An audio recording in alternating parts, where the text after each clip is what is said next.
Vous avez de la fatigue à finir vos journées, un manque de motivation à entreprendre des projets ou des séances de sport, une fatigue dès le matin qui a du mal à partir, c'est très probablement votre production de testostérone qui est à la baisse. La production de testostérone, elle décline très très tôt.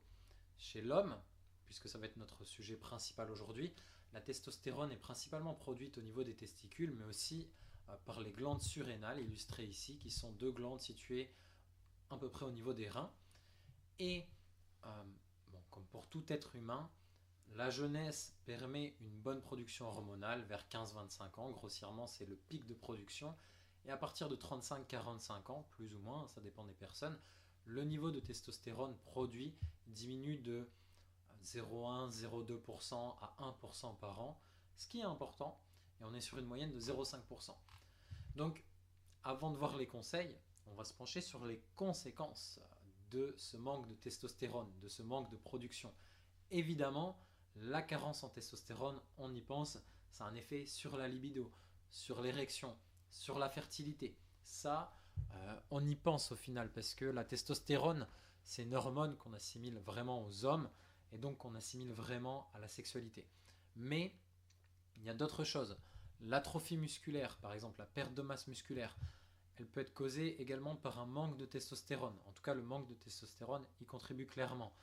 Euh, et ça a d'autres effets également sur le corps, notamment sur le système cardiovasculaire, sur tout ce qui peut être aussi lié à la pratique sportive, donc l'ostéoporose, une fragilité plus importante du corps, mais ça touche aussi à la sphère, euh, comment dirais-je, cognitive et à la sphère des maladies neurodégénératives. Donc là, je vais vraiment parler de cette sphère au sens large du terme, neurodégénérative, cognitive, ainsi de suite. On peut avoir des troubles cognitifs. Ça peut potentiellement faciliter le développement de maladies comme Alzheimer. Ça peut faciliter la dépression et du coup d'autres symptômes, d'autres maladies qui sont causées par des problèmes hormonaux. Donc le manque de testostérone et la faiblesse de la production d'hormones, c'est quelque chose qui peut jouer sur tout le corps. Et notre premier conseil, ça va être d'optimiser le sommeil, parce que le sommeil et la récupération, c'est le cœur de la production hormonale. On le voit sur ce graphique.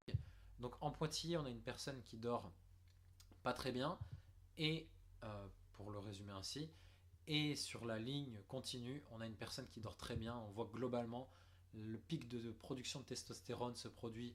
On va dire que la production augmente environ vers 22 heures et elle commence vraiment à décliner de façon sérieuse entre 6 heures du matin et 10 heures du matin, donc vers 8 heures environ, pour couper en deux.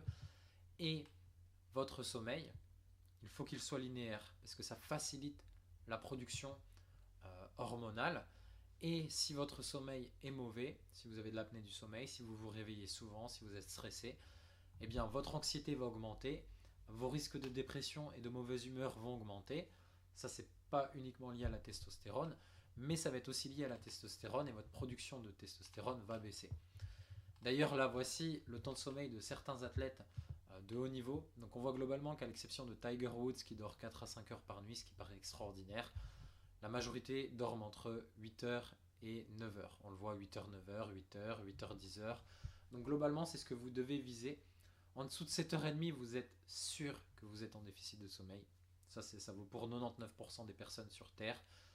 Entre 8 heures et 9 heures, normalement, vous avez un sommeil suffisant.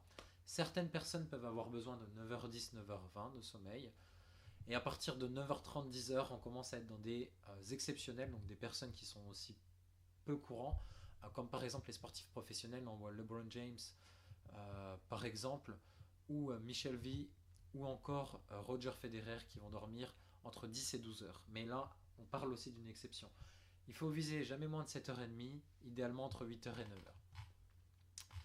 Et le deuxième conseil que je vais vous donner, c'est éviter les substances qui entravent la production de testostérone. Évidemment, l'alcool. L'alcool, c'est de l'éthanol. L'éthanol, c'est un psychotrope qui interfère avec le fonctionnement des organes, avec les cellules, avec le cerveau. Et le fonctionnement notamment de l'hippocampe, la partie du cerveau qui stocke les informations, constitue la mémoire, mais aussi d'autres parties du cerveau qui vont faciliter la production hormonale. Donc la consommation excessive d'alcool est clairement à éviter.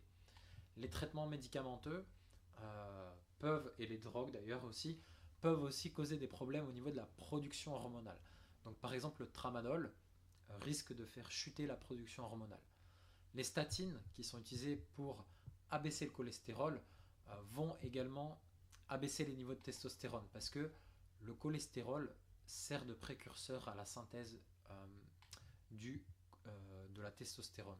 Donc, je vous ai mis un article de la revue médicale suisse qui parle du lien entre statine et agressivité parce que ça ne concerne pas directement la testostérone, mais ça en parle évidemment parce que l'agressivité aussi à la testostérone et ça permet de creuser le sujet, ce qui est très très intéressant en l'occurrence ici, puisque les statines c'est également de quelque chose dont on parle beaucoup.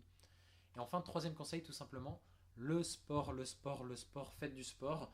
Les niveaux de testostérone augmentent après l'exercice, environ 15 minutes à 1 heure. Et pas seulement la testostérone d'ailleurs, les hormones de croissance, l'IGF-1, ainsi de suite, augmentent après un effort sportif. Donc par exemple, moi c'est pour ça que quand j'ai des athlètes qui font de la course à pied, parfois je leur conseille de renforcer le haut du corps en récupération, parce que le haut du corps va leur servir pour courir, mais aussi, ce qui est très très intéressant, c'est que ça va leur permettre de produire des hormones de croissance, IGF-1, testostérone, donc de récupérer même les efforts au niveau des jambes. Donc c'est très très intéressant. Et du coup, il y a 3 types d'entraînement très répandus. Hop, et là que je mets en gras. Il y a l'entraînement en résistance et en force. C'est tout simplement la musculation. Ça pousse à produire plus de testostérone. Donc ça favorise la croissance et la réparation musculaire. Et les exercices polymusculaires, donc par exemple le squat qui va mobiliser les fessiers, qui va mobiliser les quadriceps, qui demande quand même d'avoir une bonne préhension des pieds, et ainsi de suite, va permettre d'améliorer la testostérone. L'entraînement à haute intensité, tout pareil. L'avantage là, c'est que c'est multisport. On peut faire de la haute intensité sur vélo, en course à pied, en natation. On peut le faire en s'amusant tout simplement. On peut aller faire des sports avec les amis, du football, de l'airsoft. On peut aller faire du frisbee, de l'ultimate. On peut aller faire plein de choses. Donc l'entraînement à haute intensité augmente la production de testostérone. L'endurance, c'est moins efficace. On voit moins d'augmentation de la production de testostérone après une séance d'endurance.